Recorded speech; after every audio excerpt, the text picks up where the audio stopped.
Olá, sejam bem-vindos ao Checkup Saúde. Eu sou a Alice Sarcinelli e essa é a sua conexão com os maiores especialistas em saúde do Espírito Santo. Gente, hoje a gente vai falar sobre um tema que eu tenho certeza faz parte do dia a dia de quase todo mundo. É a saúde mental no trabalho. Mesmo quem trabalha dentro de casa tem que prestar atenção na sua saúde mental durante a sua rotina. Estima-se pela OMS que mais de 12 bilhões de dias do ano são perdidos no trabalho devido à depressão e ansiedade. Então a gente precisa conhecer sobre esse tema e a gente vai tirar todas as nossas dúvidas com duas grandes especialistas. Sejam bem-vindas, doutora Amanda Andrade. Tudo bem, Alice? Um prazer estar aqui falando com você sobre esse tema tão relevante. É um prazer. E doutora Andréia Camargo. Alice, é uma honra muito grande, esperamos tirar as dúvidas dos seus telespectadores. É um assunto que a gente ama muito falar. Sim, vocês estudam bastante a neurociência e são o CEO da For You, que é uma startup de saúde mental, não é isso? Sim, com certeza. A For You, inclusive, nasceu dessa necessidade, né? Nós duas e as nossas duas outras sócias sabemos das dores do ambiente corporativo e de quão cruel pode ser. E a partir desse propósito de levar um maior entendimento, maior cuidado, autocuidado e bem-estar para as pessoas, a For You nasceu. Perfeito, doutora Amanda, vamos começar entendendo um pouquinho então o que é saúde mental e o que seria saúde mental do trabalho, né? Porque a gente quer alcançar isso, mas a gente tem que entender o que é esse tema. Então, Alice, a OMS, ela define saúde mental como sendo um estado global de bem-estar, onde o indivíduo consegue desenvolver as próprias habilidades, lidar com o estresse rotineiro, ser produtivo e interagir com a comunidade. Então, veja que interessante. Por mais complexo que possa ser, saúde mental ela não é só a ausência de adoecimento. Ela é um conceito muito mais abrangente. E como é que isso repercute no trabalho? Considerando que a grande maioria das pessoas passa a maior parte do tempo em ambientes corporativos do que nas próprias casas, é imprescindível, né, que as empresas comecem a olhar com mais carinho e cuidado para esse tema, promovendo, né, ações que possam melhorar o clima organizacional, trazendo mais bem-estar para os colaboradores. Puxão de orelha em quem está aí em casa, hein? Você está deixando para ser feliz só no final de semana? Como é que anda a sua saúde mental no seu dia a dia, no seu trabalho, nos lugares que a gente passa a maior parte das nossas horas? Como é que será que está a saúde no seu ambiente de trabalho? O que a gente tem que observar, doutora Amanda? O que é um ambiente organizacional saudável? O que é uma organização, um trabalho, um ambiente que está, nota 10 e o que não está legal? Então, o conceito assim, de ambiente organizacional saudável ele envolve diversas características. Eu vou citar aqui algumas que eu acho relevantes, né? E a primeira delas é a segurança psicológica. O que é um ambiente com alto índice de segurança psicológica? São ambientes onde o colaborador ele tem a liberdade de expor as suas opiniões, trocar experiências, sem aquele medo, né, do julgamento, da rejeição. De ser mandado embora.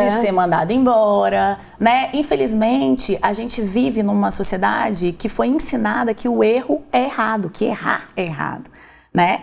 E muitas vezes o erro é o principal caminho para o aprendizado. E veja bem, eu não estou aqui negligenciando o erro, não, todo mundo pode errar.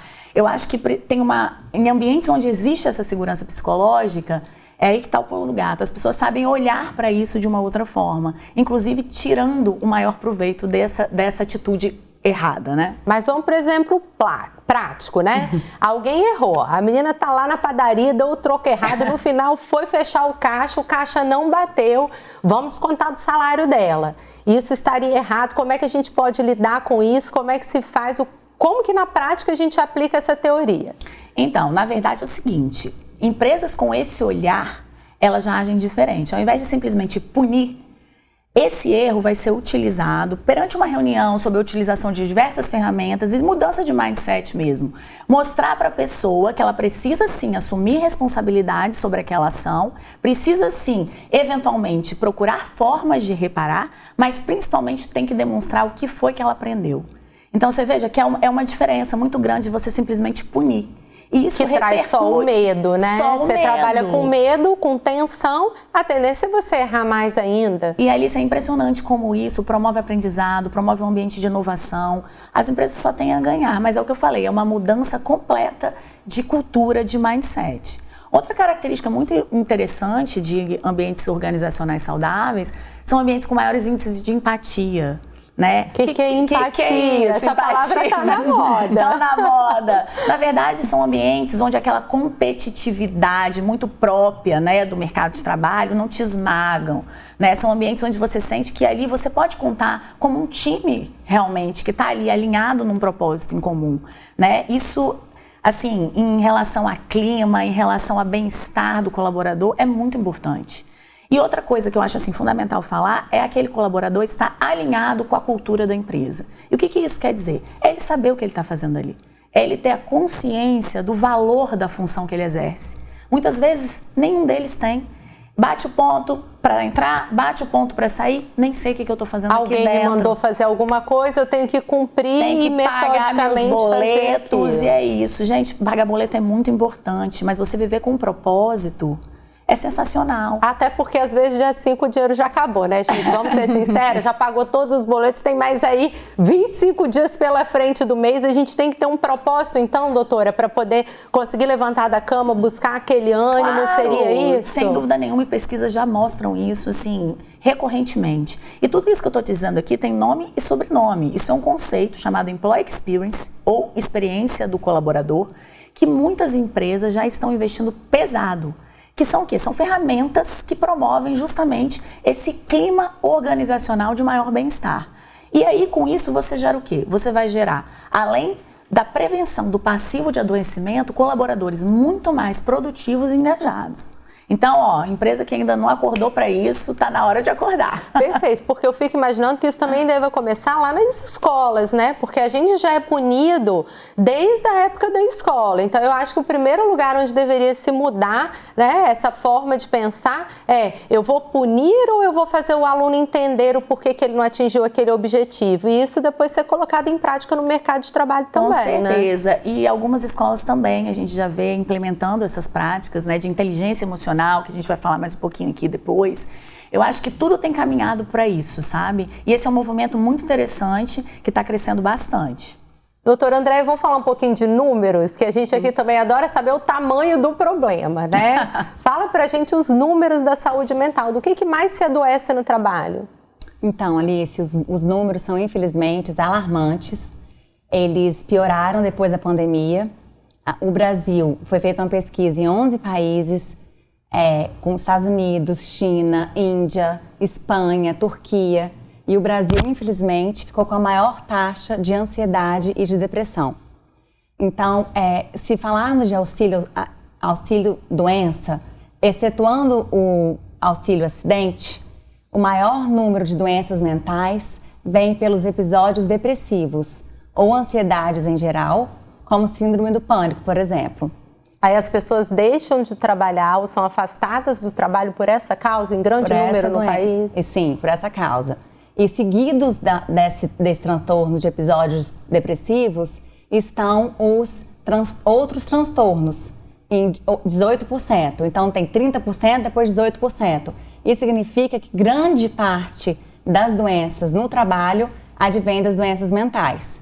Então esse número tem que ser olhado, é um número preocupante e só tem aumentado. De 2007 a 2018 foi feita uma pesquisa e o Ministério da Saúde apontou mais de 10 mil chamados por transtornos mentais no trabalho. Então, a gente tem que olhar realmente porque... É um custo para o trabalhador, é um custo para o empregador, é um custo para o PIB brasileiro, é um custo tanto econômico quanto de saúde, né? Muito grande. E como é que a gente pode mudar esse cenário, né? Porque os números são alarmantes, a gente quer diminuir esse número. Qual o nosso olhar para esses dados? O que poderia ser feito? Como você falou, dando exemplo da escola, eu acredito que sempre a educação vai ser o melhor caminho. Amanda falou sobre o Employer Experience. No ambiente corporativo, né, depois a gente pode aplicar também no setor público isso, mas no setor privado existem ferramentas que as empresas podem comprar, programas que estimulem essa inteligência emocional. Então, através desses programas, vai ser dado a oportunidade de entregar a ferramenta para o colaborador.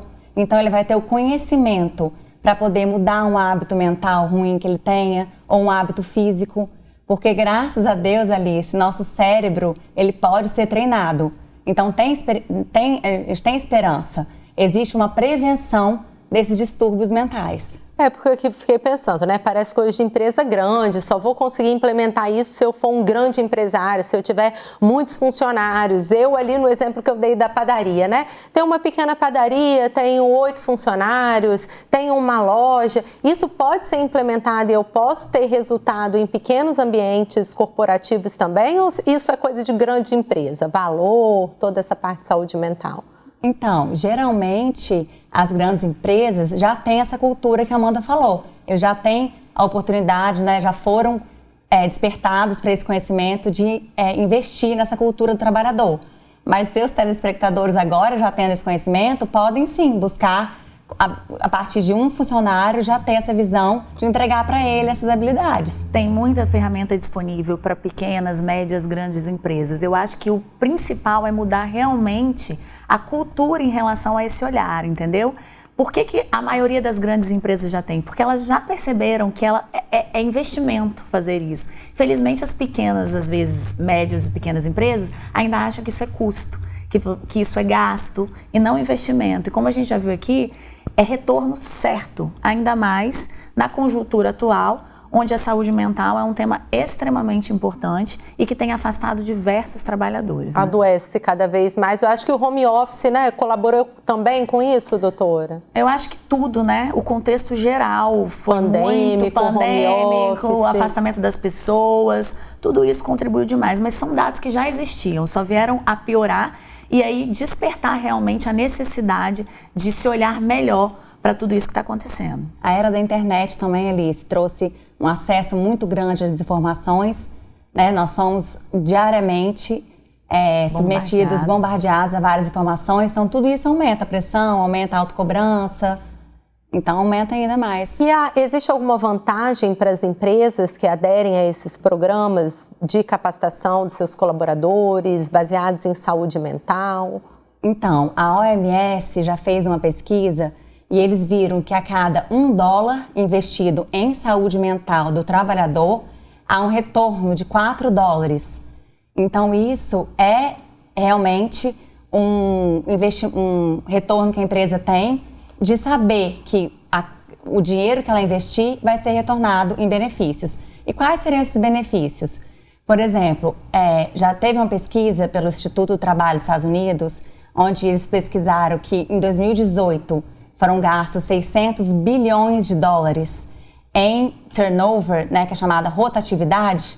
Rotatividade é a empresa treina todo mundo e depois a pessoa não tem propósito para ficar ali, como a doutora Amanda falou, e sai. Então, esse gasto com a rotatividade, as empresas que investem em programas como a cultura do empregado, fazem com que essa rotatividade diminua pela metade.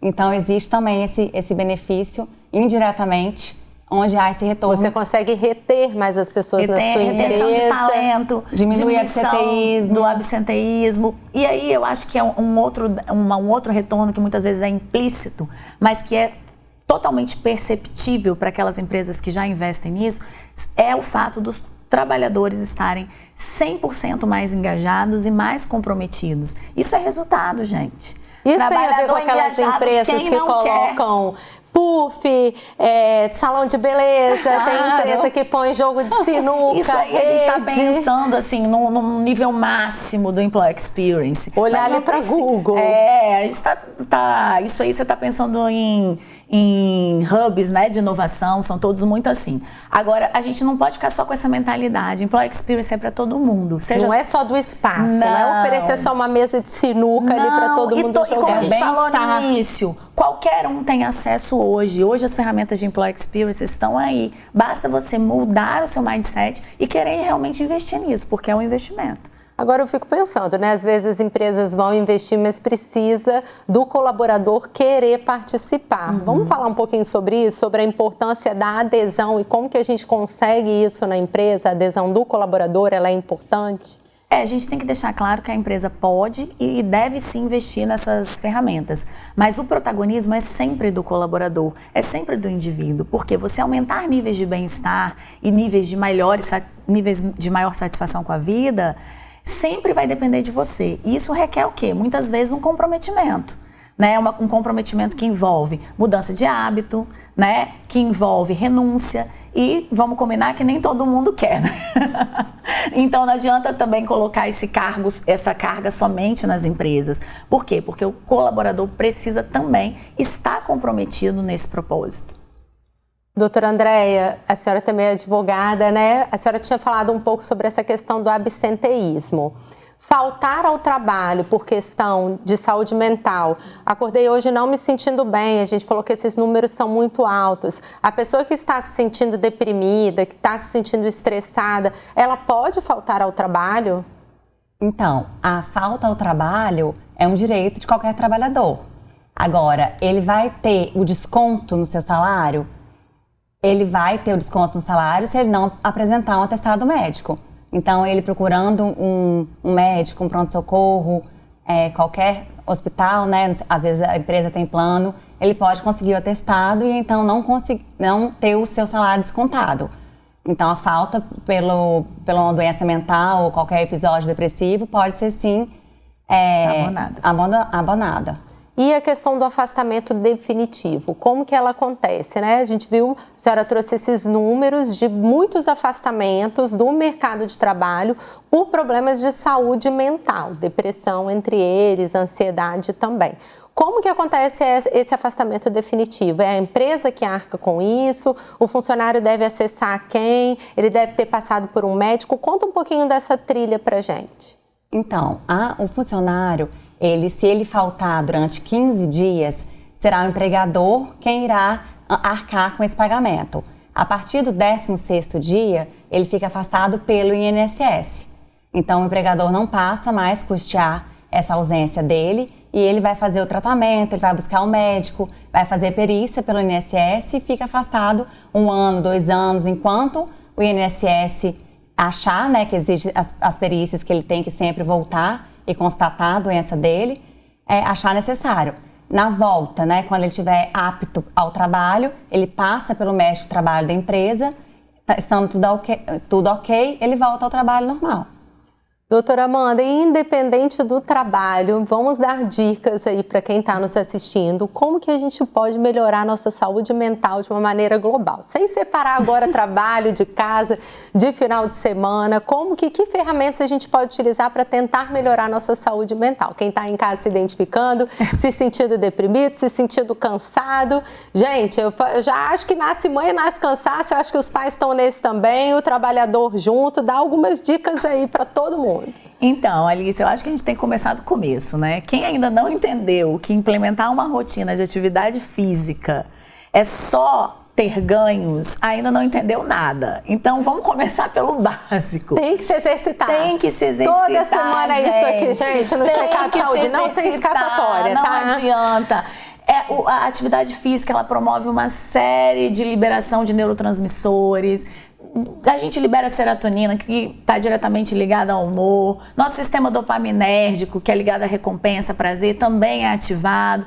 Enfim, gente, a atividade física já fora é um grande, né? passo. Exatamente. Você se olhar no espelho, se sentir saudável, se sentir bonita, gente. Tudo isso contribui para a nossa saúde mental de forma, assim, simples, porque é simples, não tem desculpa. Atividade física sempre, essencial. E aí a gente parte para um outro ponto também que eu acho importante, que é gerenciamento de emoções. A gente precisa gerenciar emoções. Emoções não foram feitas para serem suprimidas. Dá para aprender isso? Dá. E aí é que vem a parte boa. Emoções foram feitas para ser gerenciadas e tem como gerenciar emoções, desenvolvendo inteligência emocional. Como? Olha, primeiro se autoconhecendo. Você precisa se autoconhecer, gente. A gente precisa se perceber porque eu sinto, como eu sinto, que gatilho é esse que me dispara essa reação.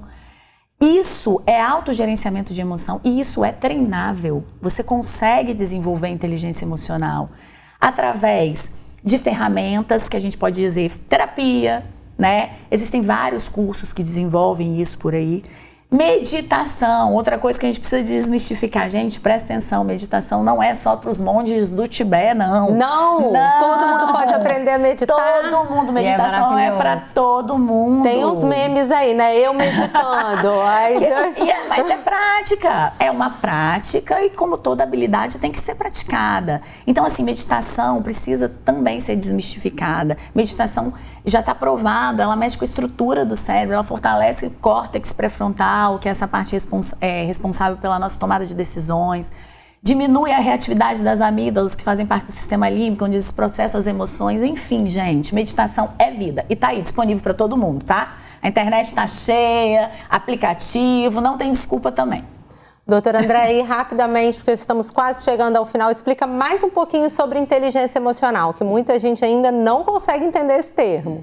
Inteligência emocional também tem uma boa notícia que também dá para aumentar. Então, quem acha que não tem um QE muito alto, é só praticar o treinamento, como a Amanda falou, que pode aumentar sim. Como? Nessa autoconsciência que ela falou, entendendo seus sentimentos, né, detectando.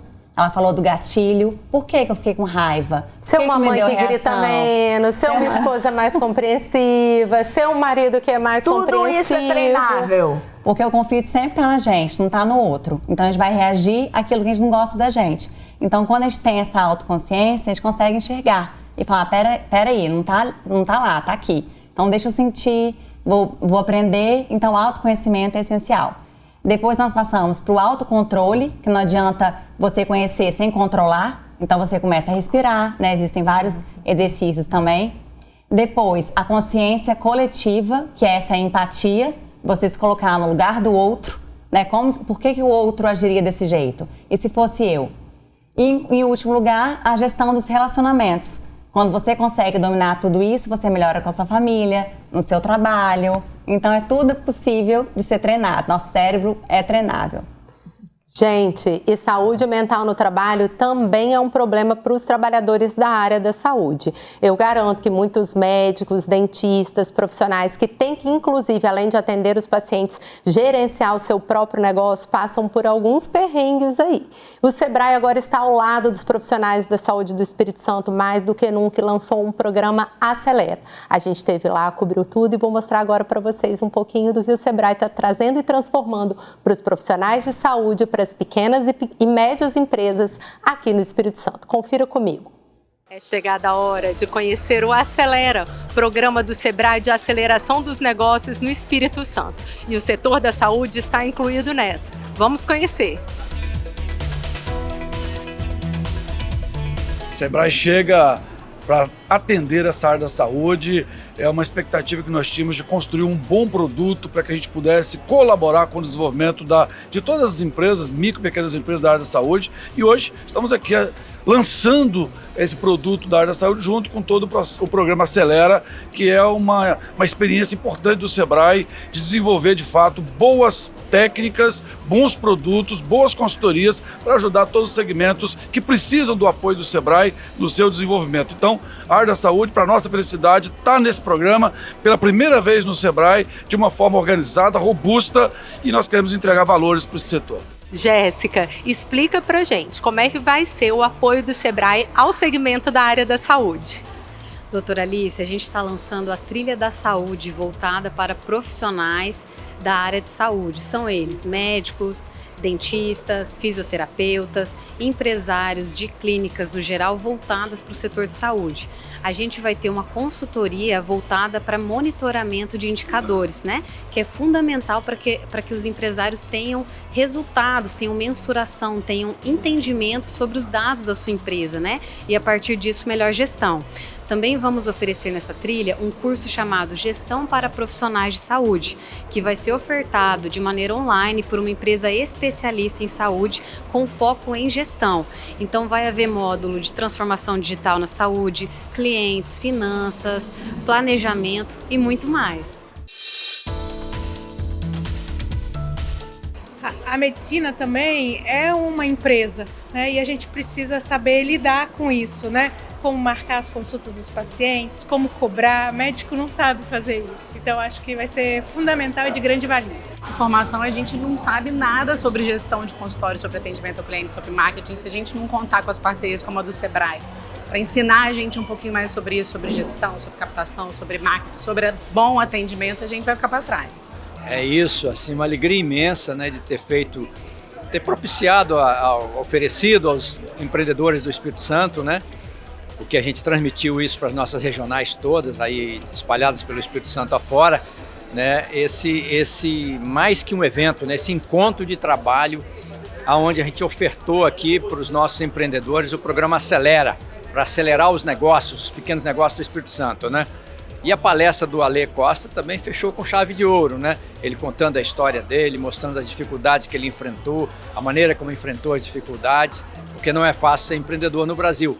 Mas você, com uma estrutura do Sebrae, com apoio, com metodologia, com bom planejamento, mas com uma boa fazeção, né? Como o Ale nos ensinou aqui, né? A chance de acertar é muito maior, né? Então o Sebrae está muito feliz de poder ofertar isso aos empreendedores do Espírito Santo. O CEO e fundador da Cacau Show, Ale Costa, veio a convite do Sebrae, palestrou para uma plateia de micro e pequenos empreendedores do Espírito Santo. Tenho muito respeito pelos profissionais de saúde. Aliás, o meu melhor amigo é um médico, porque é uma profissão que realmente a diferença entre ser bem ou não bem sucedido é realmente viver para o paciente, viver realmente para fazer o bem para a humanidade. Então é muito legal, né, saber que tem profissionais que, assim como nós, estão dispostos a qualquer coisa para ajudar o outro. E para isso tem que se entregar, né? Se entregar e se integrar com as pessoas, né? Por isso que eu acho muito importante e fico muito feliz de saber que o Sebrae está colaborando agora também com a área de saúde para que as pessoas possam ser bem-sucedidas ajudando os outros, vivendo para isso. Se você quiser mais informações sobre o programa Acelera, acesse os canais de comunicação do Sebrae Espírito Santo. Chegamos ao final do nosso check-up de saúde mental no trabalho. Eu quero agradecer muito, doutora Amanda Andrade, obrigada. Eu que agradeço, Alice, obrigada. Obrigada, doutora Andréia Camargo. Agradeço o convite, Alice, foi um prazer. Esse foi o check-up saúde de hoje. Te espero na semana que vem.